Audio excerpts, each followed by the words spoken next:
ഭഗവത്ഗീതയുടെ പ്രസക്തി വളരെ വളരെ ഉജ്ജ്വലമാണ്.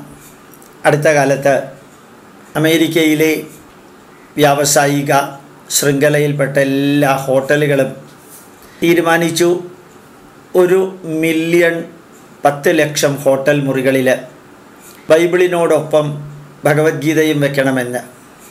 ലോകത്തിലെ ഏറ്റവും കൂടുതൽ പ്രസിദ്ധീകരിച്ച് വിതരണം ചെയ്യുന്ന, പ്രത്യേകിച്ച് സൗജന്യമായിട്ട് വിതരണം ചെയ്യുന്ന പുസ്തകം ബൈബിളാണ്. എന്നാൽ പ്രസിദ്ധീകരിച്ച് വിലയ്ക്ക് കാശിന് ജനങ്ങളിൽ എത്തിക്കുന്നത്, ഫ്രീ ആയിട്ടല്ലാതെ എത്തിക്കുന്ന പുസ്തകം ഭഗവത്ഗീതയാണ്. ആ ഭഗവത്ഗീതയിലെ ഓരോ ശ്ലോകവും ധന്യമാണ്. ആ ഭഗവത്ഗീതയിലെ ശ്ലോകങ്ങളിലെ വാക്കുകൾ, വരികൾ ലക്ഷ്യാർത്ഥമുണ്ട്. അതിനകത്ത് ഹിഡനായിട്ടുള്ള അർത്ഥമുണ്ട്, വാച്യാർത്ഥമുണ്ട്. ലക്ഷ്യാർത്ഥം, വ്യംഗ്യാർത്ഥം, വാച്യാർത്ഥം. അങ്ങനെയുള്ള ഭഗവത്ഗീതയിൽ ഒരു ശ്ലോകത്തിൻ്റെ അർത്ഥം, സന്ദേശം സമകാലീന പ്രസക്തമായ രീതിയിൽ നമുക്കൊന്ന് കേട്ടു നോക്കാം. മാന്യപ്രേക്ഷകർക്ക് എൻ്റെ പ്രണാമം. എന്താണോ സഞ്ജയൻ അർജുനൻ കണ്ടതായിട്ട് ധൃതരാഷ്ട്രരോട് പറഞ്ഞത്, അത് തന്നെ അർജുനന്റെ വരികളിലൂടെ വീണ്ടും ആവർത്തിക്കുന്നതാണ് 11-ാം അധ്യായത്തിലെ 16-ാമത്തെ വരി.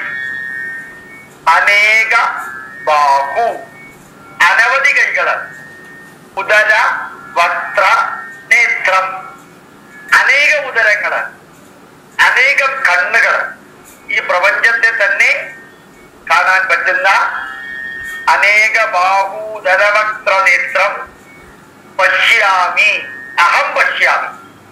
ശരിക്കും പറഞ്ഞാല് ഒരു പ്രപഞ്ചത്തെ മുഴുവനും കാണാൻ അർജുനന് സാധിച്ച ആ വിവരണം അർജുനന്റെ വലിയ മനസ്സാണ്. ത്വാം സർവതോ അനന്തരൂപം, തുടക്കവും മധ്യവും അവസാനവും ഇല്ലാത്ത വലിയ രൂപത്തെ ഞാൻ കാണുന്നു.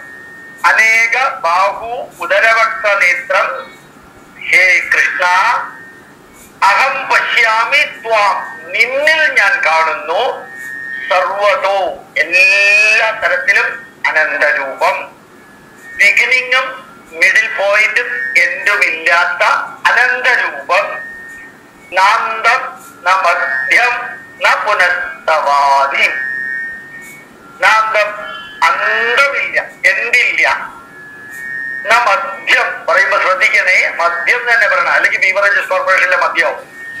നാന്തം ന മദ്യം ന പുനസ്തവാദി, ആദി മദ്യം അവസാനം, ഇതില്ലാത്ത, ബിഗിനിങ് ഇല്ല, എന്തില്ല.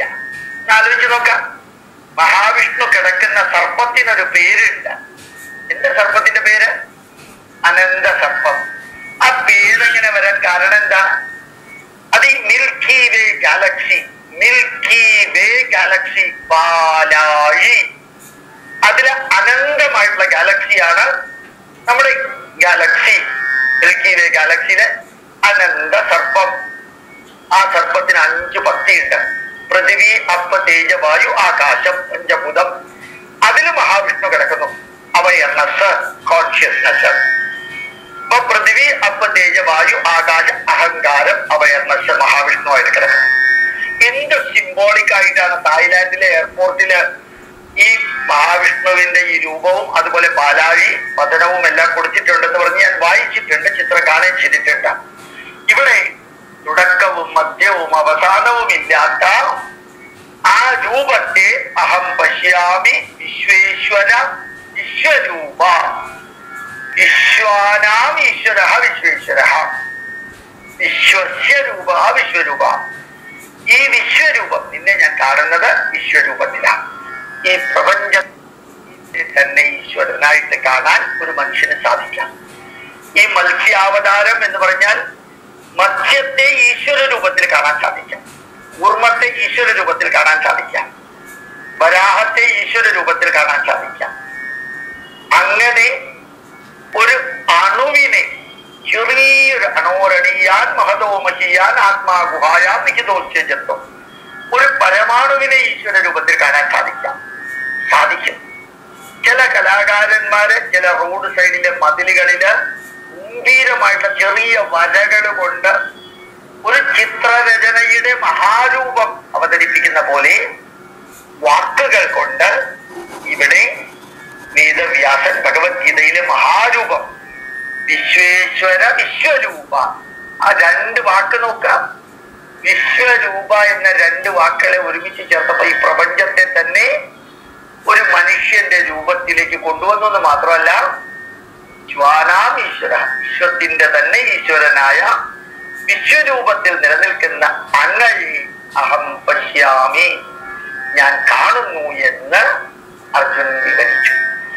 ശരിക്ക് ഭഗവത്ഗീത ഏതിലൂടെയെല്ലാമാണ് പോകുന്നത്? ജ്ഞാനയോഗം, കർമ്മയോഗം, കർമ്മസന്യാസ യോഗം, അങ്ങനെ ഓരോന്നും പോയി പോയി പോയി പോയി പോയി ഈ പ്രപഞ്ചത്തെ മുഴുവനും ഭഗവത്ഗീതയ്ക്കകത്ത് കൃത്യമായിട്ട് കൊണ്ടുവന്ന് അർജുനനെ കൊണ്ട് അംഗീകരിപ്പിക്കുന്ന ഒരു പ്രത്യേകതയിൽ മനസ്സിലാക്കാം. ലോകത്തിലെ ഏത് വ്യക്തികളും ഏതെങ്കിലും കാര്യങ്ങൾ സ്വീകരിക്കണമെങ്കിൽ, ഏതെങ്കിലും കാര്യങ്ങൾ അംഗീകരിക്കണമെങ്കിൽ, ഏതെങ്കിലും കാര്യങ്ങൾ ഉൾക്കൊള്ളണമെങ്കിൽ, ആ ഉൾക്കൊള്ളുന്ന, അംഗീകരിക്കുന്ന, സ്വീകരിക്കുന്ന വ്യക്തിയുടെ മനസ്സിനകത്ത് വേറെ എന്തെങ്കിലും തിന്മകളോ അല്ലെങ്കിൽ സംശയങ്ങളോ ഉണ്ടെങ്കിൽ ആ തിന്മകളും സംശയങ്ങളും മാറ്റിയതിന് ശേഷമേ പുതിയതകത്തേക്ക് കടക്കാവൂ എന്ന് ഭഗവത്ഗീത നമ്മളെ പഠിപ്പിക്കുന്നു. ആ മനസ്സിനകത്തുള്ള സംശയങ്ങളും ദുഃഖങ്ങളും തടസ്സവാദങ്ങളും കൺഫ്യൂഷനുകളും എല്ലാം ഭംഗിയായിട്ട് കൃഷ്ണൻ അർജുനന്റെ മനസ്സിനകത്തുള്ളത് മാറ്റി. ആധുനിക മാനേജ്മെന്റും ഇത് തന്നെയാണ് പറയുന്നത്.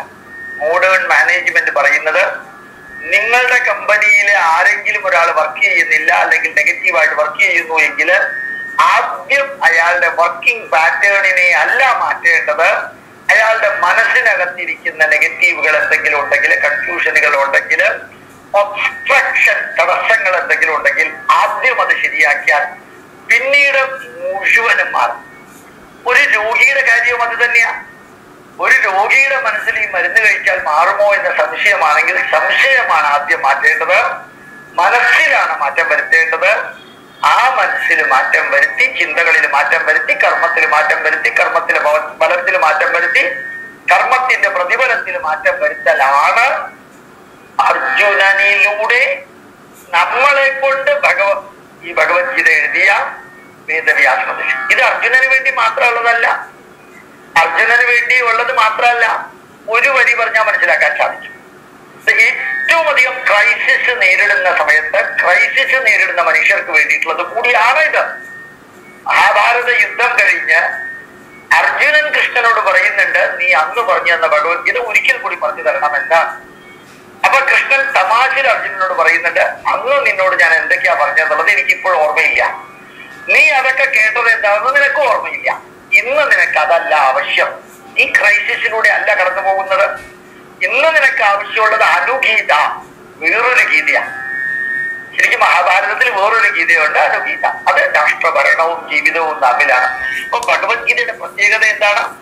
കൺഫ്യൂഷനിലൂടെ, അതുപോലെ തന്നെ ഡിസ്റ്റർബൻസിലൂടെ, ദുഃഖത്തിലൂടെ, വേദനയിലൂടെ, തടസ്സങ്ങളിലൂടെ, അങ്ങനെയുള്ളതിലൂടെ കടന്നു പോകുമ്പോൾ ശരീരത്തെ, മനസ്സിനെ നിലനിർത്താൻ വേണ്ടിയാണ് ഭഗവത്ഗീത പഠിക്കേണ്ടത്. മോക്ഷം കിട്ടാനല്ല, സ്വർഗം കിട്ടാനല്ല. പലപ്പോഴും പലരും ഭഗവത്ഗീത പഠിക്കുന്നത് എന്തിനാ? പഠിക്കുന്ന സമയത്തെ സൊല്യൂഷന് വേണ്ടിയിട്ടല്ല. 85 വയസ്സ് വരെ 28,000 ദിവസം നമ്മൾ ജീവിക്കുന്നു. ആ ജീവിതത്തില് അപ്സും ഡൗണും ഉണ്ട്, ഉയർച്ചയും താഴ്ചയൊക്കെ ഉണ്ട്. ഈ താഴ്ചയും ഇതെല്ലാം വരുമ്പോ തളരാതെ തകരാതെ ഇരിക്കാൻ പഠിച്ച് ഭഗവത്ഗീത റെഡിയാക്കി വെക്കുക. ആ സമയത്ത് അത് പ്രയോഗിക്കാം. എന്റെ വ്യക്തിപരമായ അനുഭവത്തിന് ഭഗവത്ഗീത എന്നെ സഹായിച്ചിരിക്കുന്നത്, ചിരിച്ചുകൊണ്ട് നിങ്ങളോട് ഇതൊക്കെ സംസാരിക്കാൻ സാധിക്കുന്നതും ഭഗവത്ഗീത തന്നെയാണ്. അല്ലെങ്കിൽ ഒരിക്കലും ഞാൻ തകർന്നു പോകേണ്ട അവസരത്തിൽ നിന്നെല്ലാം എന്നെ രക്ഷപ്പെടുത്തിയത് ഭഗവത്ഗീത തന്നെയാണെന്ന് അനുഭവത്തിന്റെ വെളിച്ചത്തിൽ കൂടി നിങ്ങളോട് പറയുന്നു. പ്രണാമം, നമസ്കാരം.